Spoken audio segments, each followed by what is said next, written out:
माननीय सभापति महोदय, कल इस सदन में शिक्षा, कला एवं संस्कृति की मांग पर चर्चा हो रही थी और बहुत सारे मेरे साथी सदस्यों ने कहा कि शिक्षा जीवन का एक महत्वपूर्ण हिस्सा है, पर जैसे खेतड़ी से आने वाले माननीय सदस्य ने कहा कि हमारे शरीर का 75% हिस्सा भी पानी है, तो मैं भी कहना चाहूँगा कि जल है तो जीवन है और जल है तो कल है।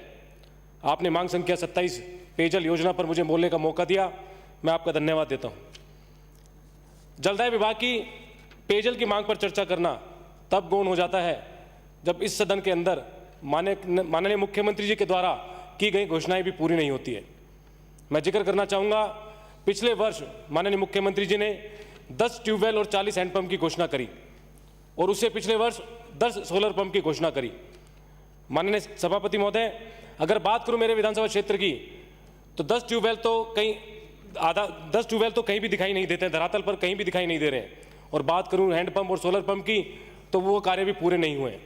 माननीय मंत्री महोदय यहाँ बैठे हुए हैं, मेरे पिता के स्वर्गीय श्री धर्मपाल चौधरी जी के अच्छे सहयोगी रहे हैं, तो आपसे आग्रह करना चाहूँगा और उम्मीद भी आपसे ही कर सकता हूँ कि इस समय में जब ये गर्मी का समय आने वाला है तो आप इन मांगों को सुनकर और ये दोनों मांग, ये जो तीनों मांग है मेरी, पूरी जरूर करेंगे।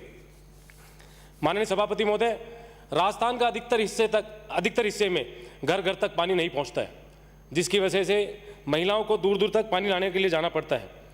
इसलिए कहना चाहूँगा, देश के प्रधानमंत्री आदरणीय नरेंद्र मोदी जी और केंद्र सरकार की योजना जल जीवन मिशन राजस्थान के लिए एक वरदान के रूप में हमें मिली है। माननीय सभापति महोदय, जिससे प्रदेश के हर घर तक पीने का पानी पहुंच सकेगा। पर अगर बात करूं राजस्थान प्रदेश की, तो आज केवल हम मात्र 4 राज्यों से इस मिशन में आगे हैं। अगर यही हालात रहे तो ना जाने हमारे देश की जनता को, हमारे प्रदेश की जनता को हम पानी कैसे पिला पाएंगे। माननीय सभापति महोदय, इस योजना के तहत 10% राशि आम जनता से ली जाती है और जहां पर टंकी का निर्माण किया जाएगा तो वहां पर करीब प्रति घर जो राशि ली जाएगी वो 4,000 रुपये के करीब आएगी। तो आपके माध्यम से माननीय मंत्री महोदय से निवेदन करना चाहूँगा, इस राशि के अंदर छूट दिलवाई जाए। अगर आप संपूर्ण छूट नहीं दे सकते तो कम से कम इसको 4 हिस्सों में बांटकर उस गरीब आदमी से इस राशि को आप लें। माननीय सभापति महोदय, अब जब इसके संचालन की बात आती है तो मेरे विधानसभा क्षेत्र मुंडावर तथा संपूर्ण राजस्थान में इस योजना की स्वीकृति के साथ साथ ही ग्राम जल एवं स्वच्छता समितियों का गठन किया गया था। साथ ही उन समितियों से यह अंडरटेकिंग भी ली गई थी कि योजना का संचालन वे स्वयं करेंगे तथा प्रति कनेक्शन बिल की वसूली करेंगे। माननीय सभापति महोदय, आपके माध्यम से निवेदन करना चाहूँगा, 10% राशि जो इस समिति ने ली है वो राशि जन स्वांतरिक अभियान विभाग में जमा करा दी जाएगी। तो ग्राम जल स्वच्छता समितियों में बैंक खाते में राशि शून्य हो जाएगी और साथ ही करीब जो योजना बनी है वो करीब योजनाओं के अंदर 1 या 2 नलकूप के माध्यम से इस योजना में जल की आपूर्ति की जाएगी। और इस पेयजल सप्लाई के लिए नलकूपों से जो बिल लिए जा रहे हैं, जयपुर विद्युत वितरण निगम लिमिटेड द्वारा जो बिल लिए जा रहे हैं वो स्मॉल स्केल इंडस्ट्री के हिसाब से चार्ज करके लिए जा रहे हैं। अगर एक नलकूप को आप 6 घंटे चलाएंगे तो एक नलकूप के लाइट का जो बिल 1 महीने में आएगा वो 18 से 20,000 रुपये प्रति नलकूप आएगा। और साथ ही आपको इसके संचालन के लिए एक व्यक्ति को वहाँ पर रखना पड़ेगा। अगर श्रम विभाग के श्रम नियमों के हिसाब से अगर उस व्यक्ति को वेतन देना पड़ेगा तो करीब 10,000 रुपये उसको वेतन देना पड़ेगा और साथ ही उसके देखरेख के लिए अन्य खर्च होगा। तो इस तरह से एक नलकूप की जो योजना है उसका संचालन का खर्च करीब 35 से 40,000 रुपये प्रति महीने आएगा। एक तरफ तो राजस्थान सरकार कहती है कि हम लोगों को मुफ्त में पानी पिलाएंगे और दूसरी तरफ राजस्थान में ही पानी के लिए करीब 300 से 350 रुपये हर परिवार से लेने की सरकार योजना बना रही है, तैयारी कर रही है। अतः आपके माध्यम से निवेदन करना चाहूँगा, माननीय मंत्री जी यहाँ पर बैठे हैं, इस योजना को सुचारू रूप से चलाने के लिए या तो बिजली के बिल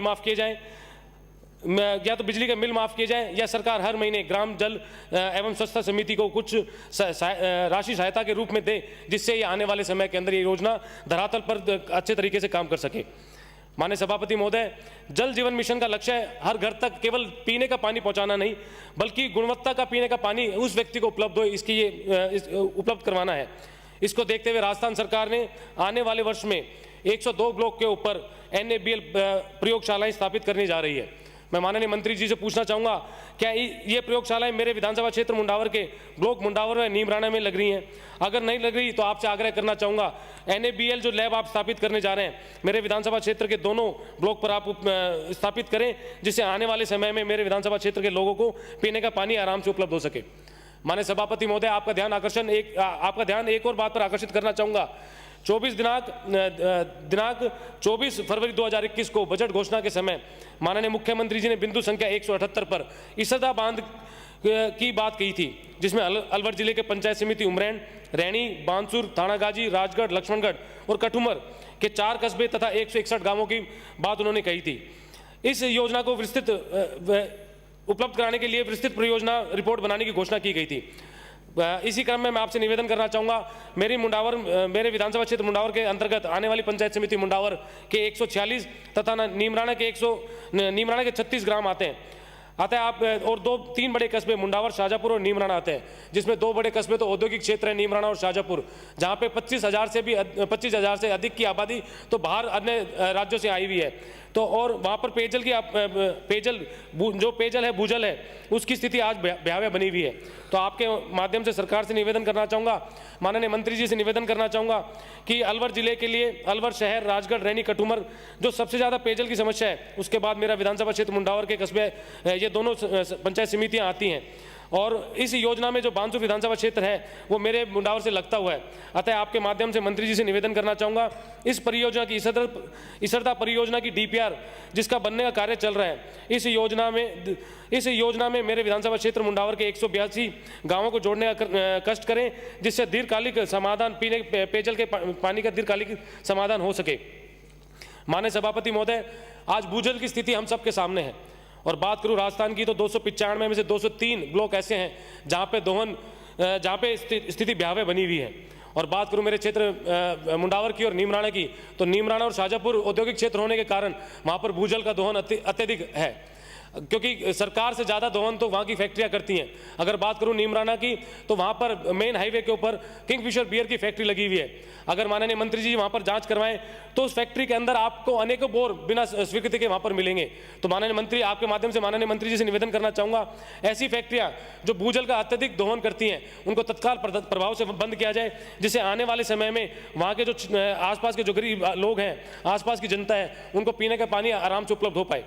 माननीय सभापति महोदय, अभी कुछ दिन पूर्व हर वर्ष की भांति कंटीजेंसी प्लान के तहत माननीय मुख्यमंत्री जी ने 50-50 लाख रुपए हर एक कलेक्टर साहब को अलॉट किए हैं। तो आपके माध्यम से माननीय मंत्री जी से निवेदन करना चाहूँगा, पिछले वर्ष के कंटीजेंसी प्लान के पैसे ही आज तक जिन्होंने टैंकरों के माध्यम से पानी सप्लाई करा उन्हें आज तक नहीं मिले, उन ठेकेदारों को आज तक नहीं मिले। तो आने वाले समय में हम कैसे उम्मीद करेंगे कि वो ठेकेदार एक बार पुनः की कंटीजेंसी प्लान के तहत अनेकों गाँवों के अंदर पानी सप्लाई करें। तो आपके माध्यम से मंत्री जी से निवेदन करना चाहूँगा कि सबसे पहले उन ठेकेदारों का जो बकाया भुगतान है उसको पूरा कराया जाए। उसके बाद आप आज ही अपने ब्लॉक के जितने भी अधिकारी हैं उनको निर्देशित करें कि आने वाला समय गर्मी का है, आज ही वहाँ पे जितने भी जनप्रतिनिधि हैं उनको कॉल कर उनसे बात कर हर एक पंचायत लेवल पर दोबारा से कंटीजेंसी प्लान बनाया जाए, जिससे आने वाले समय के अंदर वहाँ की गरीब जनता को पीने के पानी की समस्या ना हो। आदरणीय सभापति महोदय, आपके माध्यम से माननीय मंत्री जी से एक और निवेदन करना चाहूँगा कि पंचायत लेवल पर आम जन को, गरीब व्यक्ति को पीने के पानी की सुविधा उपलब्ध कराई जाती है। उस बोर का कनेक्शन, उस बोर का बिजली का कनेक्शन स्मॉल स्केल इंडस्ट्री के हिसाब से उसका चार्ज किया जाता है, जिसका बिल इतना अत्यधिक आता है कि पंचायत उसको वहन करने में सक्षम नहीं रह पाती है।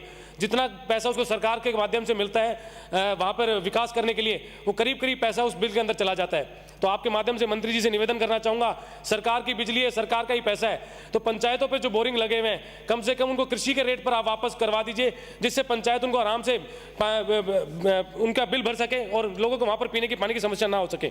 आपने मुझे बोलने का मौका दिया, उसके लिए आपका बहुत बहुत आभार। जय हिंद, जय भारत।